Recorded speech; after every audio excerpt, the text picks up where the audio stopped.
तत्त्ववित्तु महाबाहो गुणकर्म विभागयोः गुणागुणेषु वर्तन्त इति मत्वा न सज्जते। परंतु हे महाबाहो, गुण विभाग और कर्म विभाग को तत्व से जानने वाला महापुरुष संपूर्ण गुण ही गुणों में बरत रहे हैं ऐसा मानकर उनमें आसक्त नहीं होता। व्याख्या। तत्ववित्तु महाबाहो गुण कर्म विभागयोः। पूर्व श्लोक में वर्णित अहंकार विमूढ़ात्मा से तत्वज्ञ महापुरुष को सर्वथा भिन्न और विलक्षण बताने के लिए यहाँ तु पद का प्रयोग हुआ है। सत्व, रज और तम ये तीनों गुण प्रकृतिजन्य हैं। इन गुणों का कार्य होने से संपूर्ण सृष्टि त्रिगुणात्मिका है। अतः शरीर, इंद्रियां, मन, बुद्धि, प्राणी, पदार्थ आदि सब गुणमय ही हैं। यही गुण विभाग कहलाता है। इन शरीर आदि से होने वाली क्रिया कर्म विभाग कहलाती है। गुण और कर्म अर्थात पदार्थ और क्रियाएं निरंतर परिवर्तनशील हैं। पदार्थ उत्पन्न और नष्ट होने वाले हैं तथा क्रियाएं आरंभ और समाप्त होने वाली हैं। ऐसा ठीक ठीक अनुभव करना ही गुण और कर्म विभाग को तत्व से जानना है। चेतन स्वरूप में कभी कोई क्रिया नहीं होती, वह सदा निर्लिप्त निर्विकार रहता है, अर्थात उसका किसी भी प्राकृत पदार्थ और क्रिया से संबंध नहीं होता। ऐसा ठीक ठीक अनुभव करना ही चेतन को तत्व से जानना है।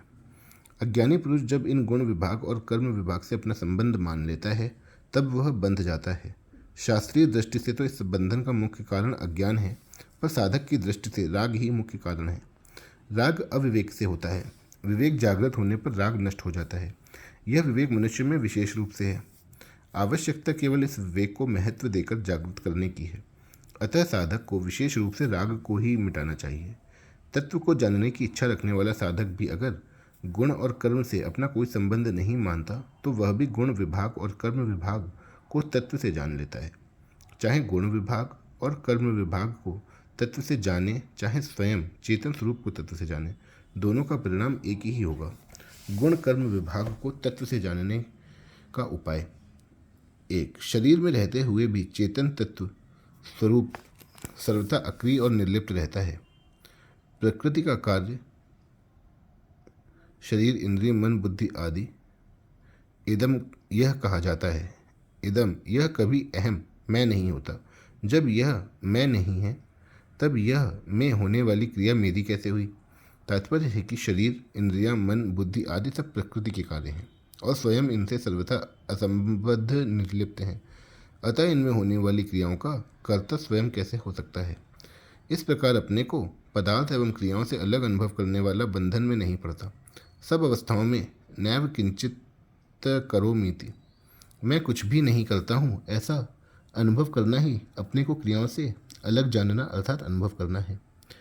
देखना, सुनना, खाना, पीना आदि सब क्रियाएं हैं और देखने, सुनने आदि के विषय, खाने पीने की सामग्री आदि सब पदार्थ हैं। इन क्रियाओं और पदार्थों को हम इंद्रियों, आँख, कान, मुँह आदि से जानते हैं। इंद्रियों को मन से, मन को बुद्धि से और बुद्धि को माने हुए अहम मैंपन से जानते हैं। यह अहम भी एक सामान्य प्रकाश चेतन से प्रकाशित होता है। वह सामान्य प्रकाश ही सबका ज्ञाता, सबका प्रकाशक और सबका आधार है। अहम से परे अपने स्वरूप चेतन को कैसे जाने। गाढ़ निद्रा में यद्यपि बुद्धि अविद्या में लीन हो जाती है, फिर भी मनुष्य जागने पर कहता है कि मैं बहुत सुख से सोया। इस प्रकार जागने के बाद मैं हूँ का अनुभव सबको होता है। इससे सिद्ध होता है कि सुषुप्ति काल में भी अपनी सत्ता थी। यदि ऐसा ना होता तो मैं बहुत सुख से सोया, मुझे कुछ भी पता नहीं था, ऐसी स्मृति या ज्ञान नहीं होता। स्मृति अनुभव जन्य होती है। अतएव सबको प्रत्येक अवस्था में अपनी सत्ता का अखंड अनुभव होता है। किसी भी अवस्था में अपने अभाव का अनुभव नहीं होता। जिन्होंने माने हुए अहम मैंपन से भी संबंध विच्छेद करके अपने स्वरूप है का बोध कर लिया है, वे तत्वविद कहलाते हैं। अपरिवर्तनशील परमात्म तत्व के साथ हमारा स्वतः सिद्ध नित्य संबंध है। परिवर्तनशील प्रकृति के साथ हमारा संबंध वस्तुतः है नहीं, केवल माना हुआ है। प्रकृति से माने हुए संबंध को यदि विचार के द्वारा मिटाते हैं तो उसे ज्ञान योग कहते हैं, और यदि वही संबंध पर हितार्थ कर्म करते हुए मिटाते हैं तो उसे कर्म योग कहते हैं। प्रकृति से संबंध विच्छेद होने पर ही योग होता है, अन्यथा केवल ज्ञान और कर्म ही होता है। अतः प्रकृति से संबंध विच्छेद पूर्वक परमात्मा से अपने नित्य संबंध को पहचानने वाला ही तत्वविद है। गुणा गुणेषु वर्तन्ते। प्रकृतिजन्य गुणों से उत्पन्न होने के कारण शरीर, इंद्रियां, मन, बुद्धि आदि भी गुण ही कहलाते हैं और इन्हीं से संपूर्ण कर्म होते हैं। अविवेक के कारण अज्ञानी पुरुष इन गुणों के साथ अपना संबंध मानकर इनसे होने वाली क्रियाओं का कर्ता अपने को मान लेता है, परंतु स्वयं में अपनी स्वतः सिद्ध स्थिति का अनुभव होने पर मैं करता हूँ ऐसा भाव आ ही नहीं सकता। रेलगाड़ी का इंजन चलता है, अर्थात उसमें क्रिया होती है, परंतु खींचने की शक्ति इंजन और चालक के मिलने से आती है। वास्तव में खींचने की शक्ति तो इंजन की ही है, पर चालक के द्वारा संचालन करने पर ही वह गंतव्य स्थान पर पहुंच पाता है। कारण कि इंजन में इंद्रियां, मन, बुद्धि नहीं है, इसलिए उसे इंद्रियां, मन, बुद्धि वाले चालक मनुष्य की जरूरत पड़ती है। परंतु मनुष्य के पास शरीर रूप इंजन भी है और संचालन के लिए इंद्रियां, मन, बुद्धि भी। शरीर, इंद्रियां, मन, बुद्धि ये चारों एक सामान्य प्रकाश से सत्ता स्फूर्ति पाकर ही कार्य करने में समर्थ होते हैं। सामान्य प्रकाश का प्रतिबिंब बुद्धि में आता है। बुद्धि के ज्ञान को मन ग्रहण करता है, मन के ज्ञान को इंद्रियां ग्रहण करती हैं और फिर शरीर रूप इंजन का संचालन होता है। बुद्धि, मन, इंद्रियां, शरीर ये सबके सब गुण हैं और इन्हें प्रकाशित करने वाला अर्थात इन्हें सत्ता स्फूर्ति देने वाला स्वयं इन गुणों से असंबद्ध निर्लिप्त रहता है। अतः वास्तव में संपूर्ण गुण ही गुणों में बरत रहे हैं।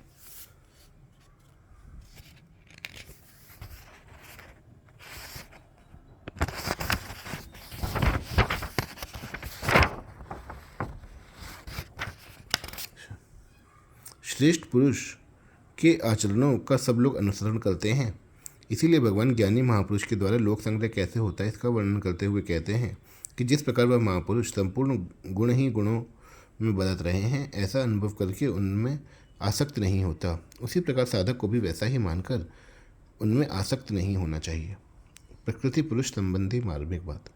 आकर्षण सदा सजातीयता में ही होता है। जैसे कानों का शब्द में, त्वचा का स्पर्श में, नेत्रों का रूप में, जिह्वा का रस में और नासिका का गंध में आकर्षण होता है, इस प्रकार पांचों इंद्रियों का अपने अपने विषयों में ही आकर्षण होता है। एक इंद्रिय का दूसरी इंद्रिय के विषय में कभी आकर्षण नहीं होता। तात्पर्य यह है कि एक वस्तु का दूसरी वस्तु के प्रति आकर्षण होने में मूल कारण उन दोनों की सजातीयता ही है। आकर्षण प्रवृत्ति एवं प्रवृत्ति की सिद्धि सजातीयता में ही होती है।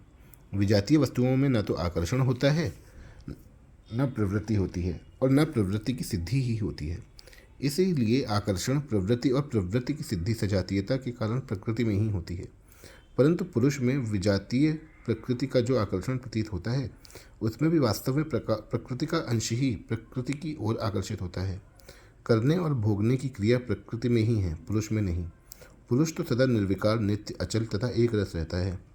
13वें अध्याय के 31वें श्लोक में भगवान ने बताया है कि शरीर में स्थित होने पर भी पुरुष वस्तुतः न तो कुछ करता है और न लिप्त होता है।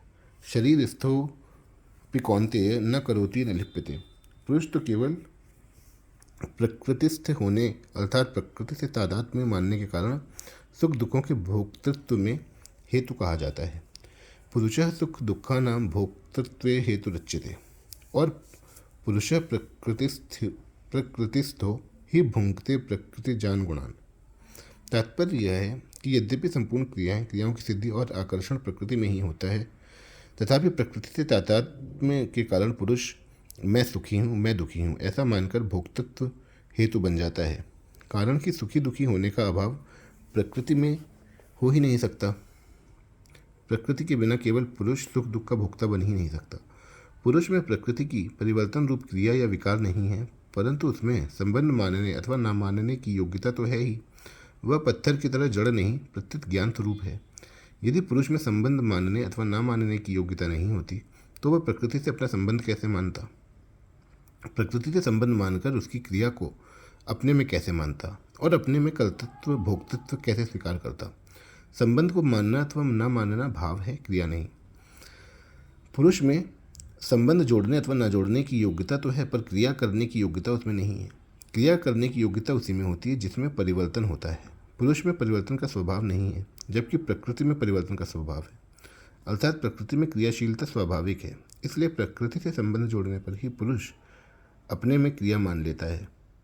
पुरुष में कोई परिवर्तन नहीं होता, यह उसकी कोई अशक्तता या कमी नहीं है, प्रत्युत उसकी महत्ता है।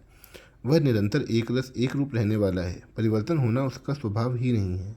जैसे बर्फ में गर्म होने का स्वभाव या योग्यता नहीं है, परिवर्तन रूप क्रिया होना प्रकृति का स्वभाव है, पुरुष का नहीं।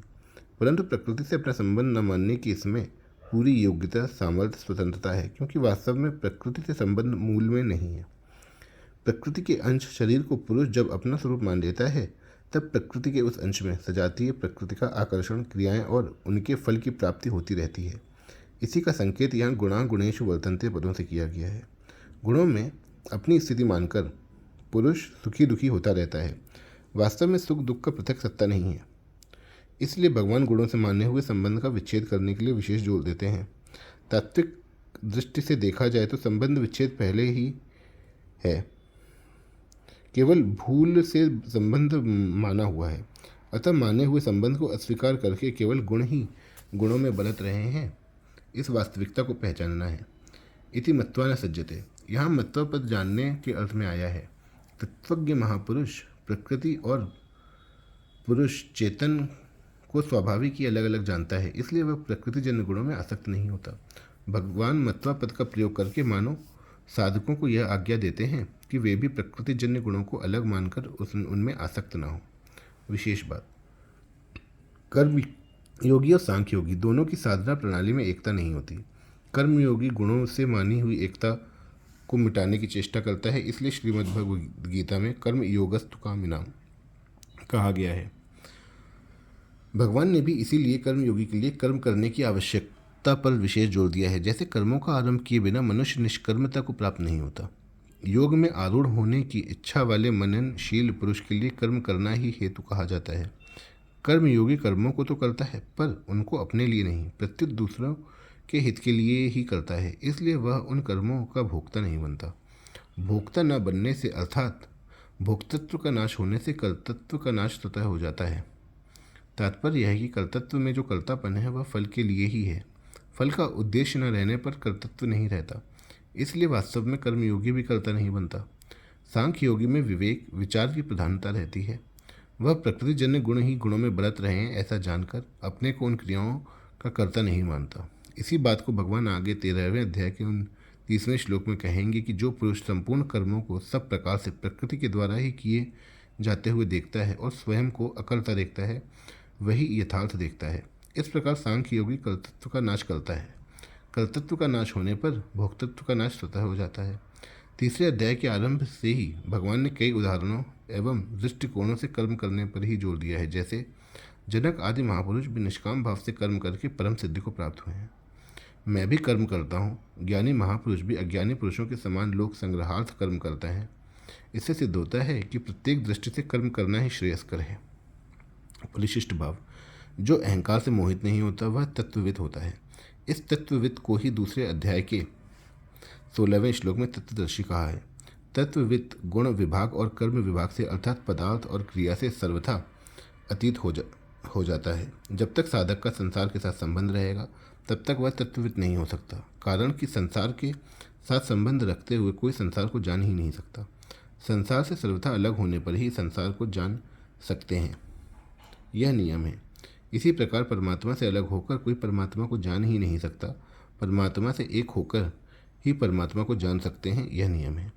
कारण यह है कि वास्तव में हम संसार से अलग हैं और परमात्मा से एक। शरीर की संसार के साथ एकता ही हमारी स्वयं की परमात्मा के साथ एकता है।